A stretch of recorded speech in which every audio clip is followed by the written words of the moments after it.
Hello बच्चों, कैसे हो आप सभी। आशा करती हूँ आप सभी बढ़िया होंगे। नमस्ते, आपका स्वागत है आपके अपने चैनल कॉन्सेप्ट क्लासेस बाय निधि में। तो आज अपन लोगों को पढ़ना है छंद। छंद किसे कहते हैं, इसका अर्थ क्या होता है, ये किस धातु से बना है। आज अपन छंद बहुत अच्छे से समझ लेंगे और छंद में जो चौपाई, दोहा, रोला, सोठा ये सब पढ़ने होते हैं, ये भी हम पढ़ेंगे। ठीक है, तो आज सबसे पहले हम देखते हैं छंद की छंद आखिरकार बना किस चीज से और कहते किसे हैं, इसका शाब्दिक अर्थ क्या होता है। तो आज अपन बहुत अच्छे से समझ लेंगे सब। ठीक है, तो अपन देखते हैं सबसे पहले छंद का शाब्दिक अर्थ। छंद का शाब्दिक अर्थ होता क्या है। तो देखो, छंद का शाब्दिक अर्थ आच्छादित या करना या ढकना।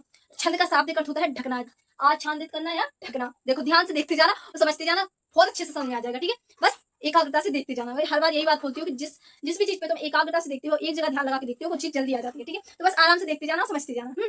देखो, अब छंद ये तो बताया शाब्दिक अर्थ होता है आच्छादित करना या ढकना। इसके बाद छंद संस्कृत धातु के छद धातु से बना है। छंद संस्कृत धातु के छद धातु से बना है। किस धातु से बना है, अगर आ जाए क्वेश्चन कि छंद किस धातु से बना है, तो बस संस्कृत धातु के छद धातु से बना है। ठीक है, अब हम इसके बाद देखेंगे छंद की परिभाषा कि छंद की परिभाषा क्या होती है। तो देखो, अक्षर अक्षरों की संख्या, मात्रा, गणना आदि की गति को क्रमबद्ध तरीके से लिखना छंद कहलाता है। क्या है, अक्षर अक्षरों की संख्या, गणना, गिनती को क्रमबद्ध तरीके से लिखने की तरीके को लिखने की क्रमबद्ध तरीके से लिखना ही छंद कहलाता है।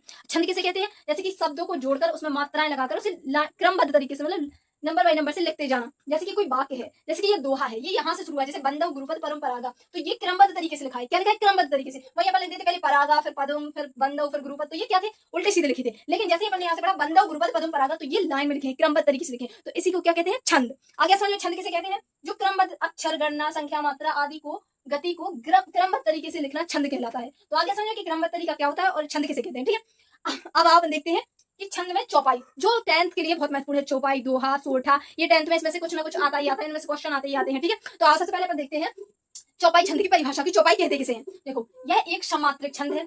इसके प्रत्येक चरण में 16-16 मात्राएं होती हैं। चौपाई छंद क्या है, यह एक सममात्रिक छंद है और इसके प्रत्येक चरण में 16-16 मात्राएं होती है। 16-16 मात्राएं होती है। मात्राओं के अंत में दो गुरु और दो लघु होते हैं। क्या होते हैं, दो गुरु और दो लघु होते हैं। तो देखो, व्याख्या बहुत सरल है, तुम याद करोगे आराम से याद हो जाएगी। ठीक है, देखो, यह एक सममात्रिक छंद है। बात बाई बात करते जाना, छोटे छोटे टुकड़ों। देखो, अगर तुम कोई भी चीज याद करते हो तो उसे छोटे छोटे टुकड़ों में बांट लेना, जिससे तुम लोगों को जल्दी याद हो जाएगा। देखो, जैसा कि यहाँ, जैसे यह 3 भागों में बांट लो ना, यह एक सममात्रिक छंद है।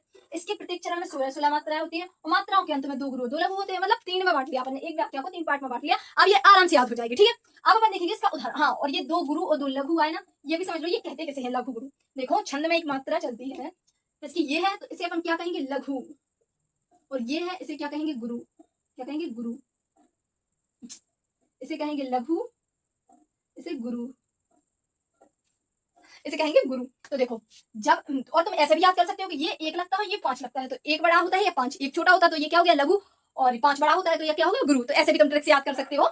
और वैसे तो तुम्हें ध्यान रहेगा कि लघु का होता है डंडा और गुरु का होता है ये 5 जैसा साइन। अब आओ अपन उदाहरण देखते हैं चौपाई का, कि चौपाई का उदाहरण कैसे इसमें छंद में ये मात्राएं लगाएं। देखो, बंधव गुरुपद पदम परागा, सुरुचि सुवास सरस अनुरागा, अमय मूर्मय चूरन चारु, समन सकल भभ्रुज परवारु। ये याद कर लेना तुम लोग। वैसे तो तुम्हारे में लिखना आता नहीं उदाहरण, लेकिन फिर भी इसकी ये उदाहरण दे देंगे, फिर पूछेंगे इसमें कौन सा छंद है, दोहा है, रोला है, सोटा है, तो तुम्हें समझ में आ जाएगा जब तुम याद कर लोगे कि ये तो मैंने चौपाई में याद किया था, हाँ ये वही है, चौपाई है। तो ऐसे में तुम्हें होगी, सहायता होगी। ठीक है, तो देखो, बंधव गुरुपद परंपरा, तो यहाँ पे तुम्हें सबसे पहले देखना है, जहाँ पे छोटे की मात्रा होगी, छोटाओं की मात्रा होगी, एक ही मात्रा होगी, वहां पे क्या लगेगा, लघु। और जहाँ बड़ों की होगी, बड़ा की होगी, बड़ी की होगी, कोई भी होगा, बड़ा शब्द होगा, तो वहां पे क्या लगेगा, गुरु। देखो, जैसे कि बंधु, तो बात तो है, लेकिन अंक की बिंदी भी है इस पे, तो क्या हो गया, ये लघु। तो देखो, यहाँ पे लघु हो गया। अब इसके बाद गुरु, ये छोटा है, ये छोटा है, ये छोटा है, ये, तो इसमें छोटी छोटी लघु लघु लगे हैं। इसके बाद ये भी छोटी है, ये भी, माँ भी छोटा है, इसके बाद पा छोटा है, तो लघु। उसके बाद रा बड़ा रा, तो यहाँ पे क्या आएगा, गुरु। गा बड़ा गा, उस पर भी गुरु। सु में भी छोटी है, राम छोटी की है, चा भी छोटा है, तो इस पर लघु लघु आ जाएगा। और यहाँ पे बड़ा सा समझ में आ गया हो और वीडियो अच्छी लगे तो लाइक करें, कमेंट करें और सब्सक्राइब करें चैनल को, और मुझे बताएं कि मैं आप लोगों को क्या पढ़ाऊं।